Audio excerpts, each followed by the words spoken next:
Welcome to while. నేను మీ జాక్రిసన్. So ప్రస్తుతం మనతోటి సీనియర్ జర్నలిస్ట్ సిఎస్ రావు గారు ఉన్నారు. వెల్కమ్ చెప్పేద్దాం. హాయ్ సార్, నమస్తే. నమస్తే. ఫోన్ ట్రాపింగ్ ఇప్పుడు ప్రభాకర్ గారు ఉన్నారు కదా సార్. సో ఇది రీసెంట్గా ఒక విషయం ఫుల్ ట్రోల్ అవుతుంది. ఏంటి సార్? సో ఆయన అమెరికా నుంచి వస్తాడు, అమెరికా నుంచి వచ్చి విచారణకు హాజరవుతాడు అనేది ట్రోల్ జరుగుతుంది. ఎస్. ఎందుకనంటే సుప్రీంకోర్టు చెప్పింది, ఏం చెప్పింది, పాస్పోర్టు అతనికి ఇస్తే కనుక 3 daysలో ఇక్కడికి రావాలి అని చెప్పి. సో పాస్పోర్టు ఆల్రెడీ ఇష్యూ చేశారు. సుప్రీంకోర్టు ఇచ్చిన దాని ప్రకారం వీళ్ళు కూడా పాస్పోర్టు ఇవ్వడానికి తెలంగాణ ప్రభుత్వం, తెలంగాణ పోలీసులు కూడా ఒప్పుకున్నారు, పాస్పోర్టు ఇచ్చారు. అక్కడ పాస్పోర్ట్ ఇష్యూ అయిన తర్వాత as per the supreme court order 3 daysలో రావాలి. ఓకే. కానీ పాస్పోర్ట్ ఇష్యూ అయిన తర్వాత ఇవాళకి 5 days కానీ రాలా, ఇప్పటివరకు రాలా. అంటే సుప్రీంకోర్టు ఇచ్చినటువంటి, హైకోర్టు కాదు, సుప్రీంకోర్టు ఇచ్చినటువంటి ఆర్డర్ను కూడా ఆయన ధిక్కరించాడు. మరి సుప్రీంకోర్టు ఆర్డర్ను కూడా ధిక్కరించారు అంటే ఇప్పుడు ప్రకటిత నేరస్తుడిగా గుర్తించాలా అనేటువంటి ఆలోచన ఇప్పుడు తెలంగాణ పోలీసులు ఆలోచిస్తున్నారు. మరి ఆయన అసలు అమెరికా నుంచి రావాలి కదా, వస్తానని చెప్పారు కదా, పాస్పోర్ట్ నాకు ఇచ్చేస్తే మళ్ళీ నేను వచ్చేస్తాను అని చెప్పారు కదా. ఓకే. మరి ఆయన రాలేదండి, సుప్రీంకోర్టు ధిక్కరణ కింద వస్తుంది కదా. సో సీరియస్ అవుతుంది, ఇష్యూ సీరియస్ అవుతుంది.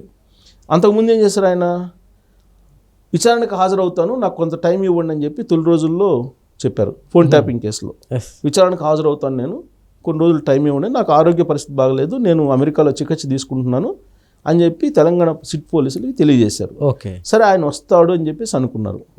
ఈ కాలంలో ఏం చేశాడు ఆయన, రాజకీయ శరణార్థిగా అక్కడ గ్రీన్ కార్డు పొందడానికి ప్రయత్నం చేసి గ్రీన్ కార్డు తీసుకున్నాడు ఆడ అమెరికాలో.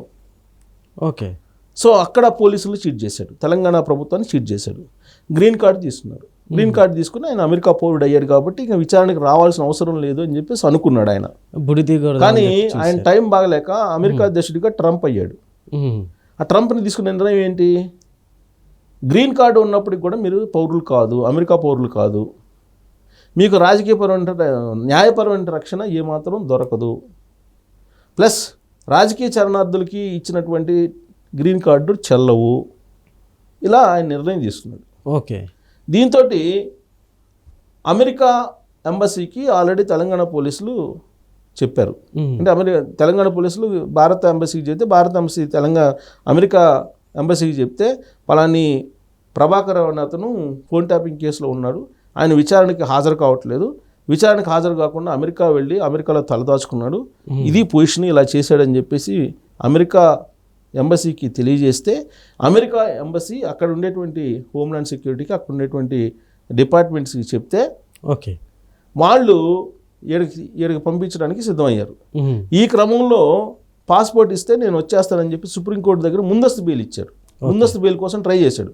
అరెస్ట్ చేయకుండా నన్ను సేవ్ చేయండి మీరు, నేను వచ్చి విచారణకు హాజరవుతానని సుప్రీంకోర్టుకి తెలియజేశాడు అక్కడి నుంచి, అమెరికా నుంచి.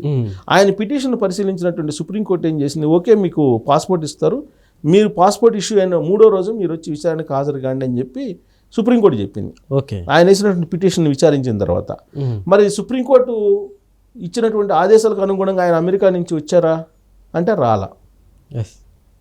అంటే కోర్టు ధిక్కరణ కింద ఉంది.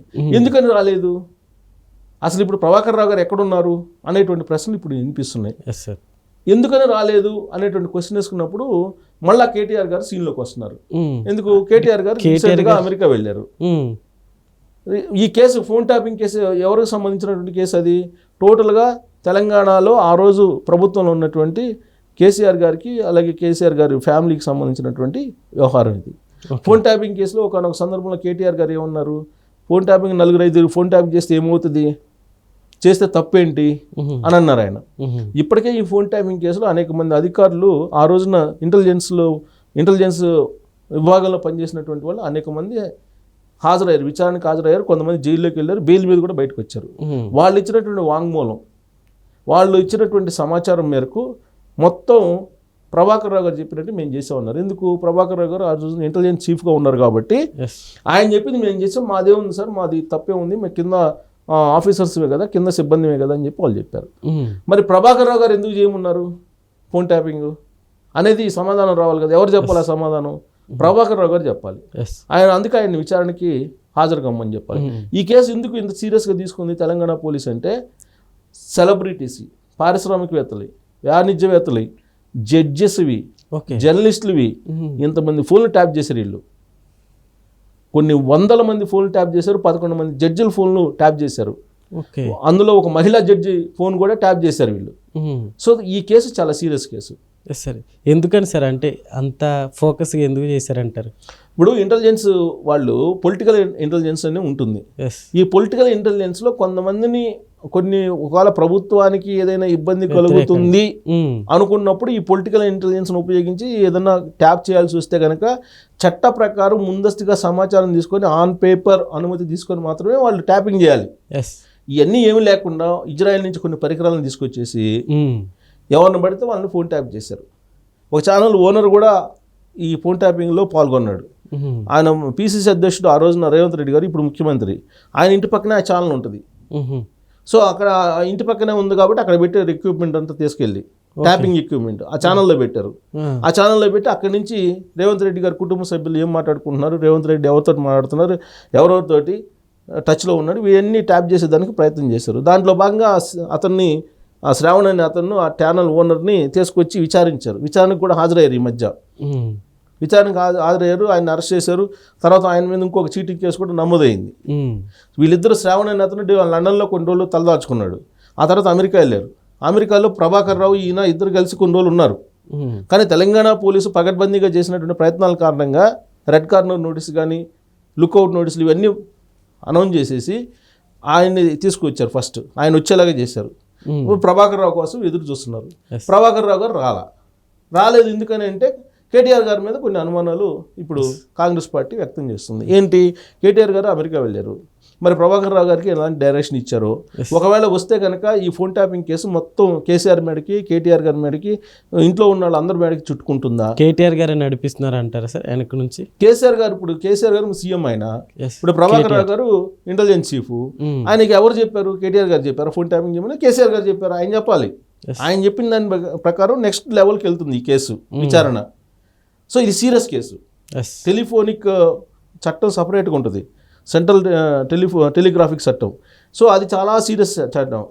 వన్స్ అది కనుక సీరియస్ అయ్యి ఆ కేసులో కనుక అరెస్ట్ అయితే ఇక మళ్ళీ జైల్లో నుంచి బయటకు వచ్చే పరిస్థితి కూడా ఉండకపోవచ్చు. అంత సీరియస్ కేసు అది. సో కాబట్టి ఇప్పుడు ఆయన్ని రాకుండా అమెరికా నుంచి కేటీఆర్ గారు డైరెక్షన్ ఇవ్వడానికి వెళ్ళారా అనేటువంటిది ఇప్పుడు కాంగ్రెస్ పార్టీ వాళ్ళు అనుమానిస్తున్నారు కేటీఆర్ గారి మీద. ఇప్పుడు కేటీఆర్ గారు ఆయనేమో అమెరికా టూర్ షెడ్యూల్ని కుదించుకొని వచ్చేస్తున్నారు హడావుడిగా. బట్ ఇంతకాలం పాటు అయితే అమెరికాలో ఉన్నారు కదా, ఆయన అమెరికాలో ఉండగానే ఈ పరిణామాలు జరిగినాయి కదా. సో మరి ప్రభాకర్ రావు గారితో టచ్లో లేడు కేటీఆర్ గారు అని చెప్పి అనుకోవాలా అంటే కాంగ్రెస్ పార్టీ వాళ్ళు దానికి ఒప్పుకోవట్లా. ఖచ్చితంగా ఈయన అమెరికా వెళ్ళారు కాబట్టి వీళ్ళిద్దరు మాట్లాడుకుని ఉంటారు, ఈ కేసు గురించి కూడా మాట్లాడుకుని ఉంటారు. ఈ కేసు గురించి మాట్లాడుకున్న తర్వాత ప్రభాకర్ రావు గారు రాకుండా అసలు ఆయన్ని ఏం చేశారు రాకుండా అనే అనుమానాలను ఇప్పుడు కాంగ్రెస్ పార్టీ వాళ్ళు వ్యక్తం చేస్తున్నారు. సో ప్రభాకర్ రావు గారు వస్తే చాలా సీరియస్ కేసు ఇది. సో ప్రభాకర్ రావు గారి కేసుకి కేటీఆర్ గారి అమెరికా టూర్కి లింక్ పెట్టి ఇప్పుడు కాంగ్రెస్ పార్టీ వాళ్ళు అనుమానం వ్యక్తం చేస్తున్నారు. మొదటి నుంచి అనుమానాలు వ్యక్తం చేస్తున్నారు. సో ఇప్పుడు ఇది సుప్రీంకోర్టు ఇచ్చిన ఆర్డర్ ప్రకారం యాక్చువల్గా వస్తారని చెప్పి అనుకున్నారు. మీడియాలో కూడా రేపు ఎల్లుండి హాజరవుతాడు ప్రభాకర్ రావు గారు, ఆయన అరెస్ట్ చేస్తారు అనేది కూడా వచ్చింది.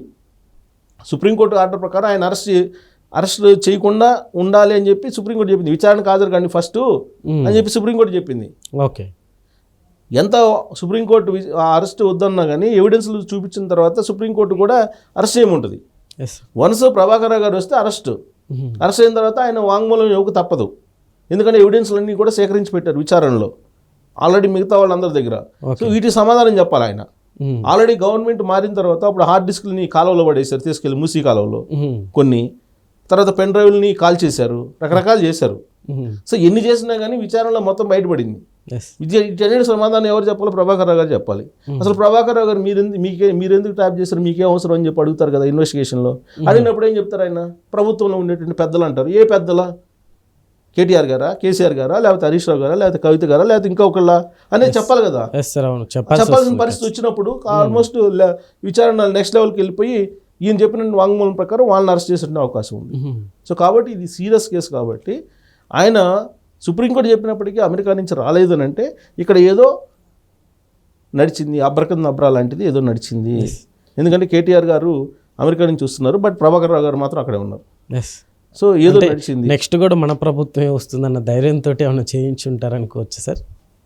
ఏం చేసినా సుప్రీంకోర్టు ధిక్కారం కింద ఆయన్ని తెలంగాణ పోలీసులు ఇప్పుడు ఏం చేస్తారంటే ప్రకటిత నేరస్తుడిగా అనౌన్స్ చేస్తారు. అనౌన్స్ చేసినప్పుడు మళ్ళీ అమెరికాకు పంపిస్తుంటుంది కదా నేరస్తుడని. నేరస్తులను ఆయన తరివేస్తున్నారు కదా, ఇప్పుడు వాళ్ళే తరివేస్తున్నారు కదా చేతులు కాళ్ళు కట్టేసి. మరి అలాంటి పరిస్థితి వస్తుందని చూడాలి. Okay sir, thank you.